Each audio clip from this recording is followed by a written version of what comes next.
What if the world's strongest hero fought? Not as Superman, but as Clark Kent, a storm ripped the sky apart. His first trial, a glowing blue stone whispered, "Die and be reborn, or fail forever." But the mountain turned against him. Lightning struck, floods raged, and from the rock, a green weapon forged to kill him awakened. 30 seconds to climb, or vanish from history. Did Clark survive? Or did the mountain claim him? Hi, I am the Dark, the story narrator of this most thrilling story ever made. Without wasting any more time, let's begin. After Clark Kent, Superman reached the center of the mountain, the blue stone spoke. "Good job. I think you are not an ordinary man." Then the stone gave him a reward. But when Clark saw it, he was stunned, because what appeared was a character named Groot. "A tiny creature," the stone said.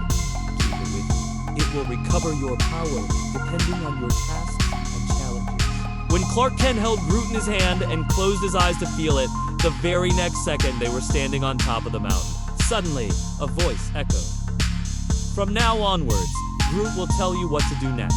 Meanwhile, back in Camo City, people were facing a brutal problem. A commando had sent a group of aliens into the city. They were killing innocents, demanding information about Superman. But the people knew nothing. Clark Kent, however, had no idea of what was happening back in the city. Next, Clark and Groot journeyed into the ice forest, where the temperature was nearly 1000 grados bajo cero. Superman asked, "What do I need to do here?" Groot replied with a cryptic sentence. "Here is your home, but it will not be easy." Then Groot added, "I will give you a clue, but you must find the answer yourself." His path with Groot led him into a place few could imagine. The ice forest? Here, the temperature plunged to nearly minus 1000 degrees Celsius. Ice spikes taller than towers rose from the ground, glittering like glass blades. The very air froze his breath into shards. Before it could leave his lips, each step was heavier than the last, as though the cold itself sought to drag him into the ice.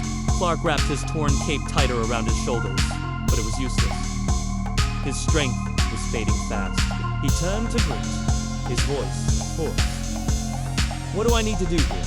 Groot looked up at him with solemn eyes, and finally spoke in his soft, haunting tone. "Here is your home." Clark frowned. "My home? What do you mean?" The little creature tilted his head. "I will give you a clue, but you must find the answer yourself." Clark clenched his fists, his breath fogging in the icy air. "A clue to my home, here, in this frozen wasteland." The words echoed in his mind like a riddle, one that he could not yet solve. But the ice forest was not silent for long. Strange shapes began to stir in the frost. Shadows moved between the frozen pillars, their eyes glowing faintly in the darkness. Clark knew his next trial was about to begin. What happens next? Does Clark Kent uncover the secret of the ice forest? Or does the frozen land consume him before he can learn the truth? Subscribe now for the next thrilling and most chilling chapter, only on HeroVerse Stories.